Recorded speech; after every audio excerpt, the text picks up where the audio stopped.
So, good morning, ma'am. I am Christine Joy P. Delatre, and my report is all about the types of violence. So, there are 4 types of violence. First is the physical violence, psychological violence, sexual violence, and the 4th is the neglect. So, let's tackle about the physical violence. So, physical violence is the intentional use of physical force used with a potential for causing harm, injury, disability, or death.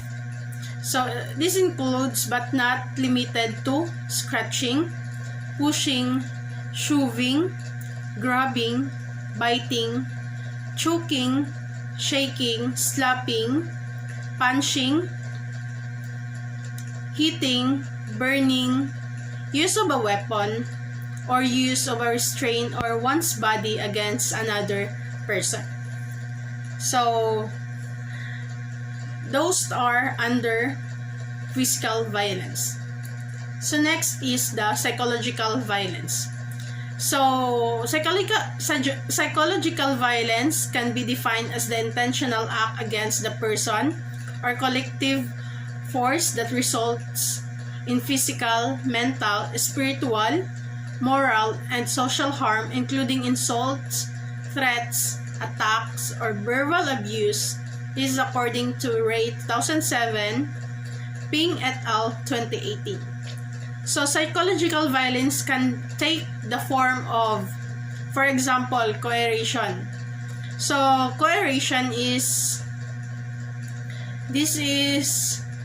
forcing someone to do the thing. Yung pino-force mo siya by treating him or her na gawin yung bagay na hindi dapat. So, another example is defamation. So, this is an act of communicating na ipapagawa mo yung isang bagay na against naman sa kanya. So, next example is the verbal insult or harassment. So, next is the sexual violence. So, sexual violence affects women, men, and children throughout their lives and can be devastating for individuals, families, and communities. However, help is available. Together, we can change the conditions that contribute to sexual violence. So, forcing someone or manipulate someone else into unwanted activities without their consent. So, yun. Forcing someone na gawin yung unwanted sexual activities na walang permeso galing sa taong yun is pwede mo siyang matawag na sexual violence.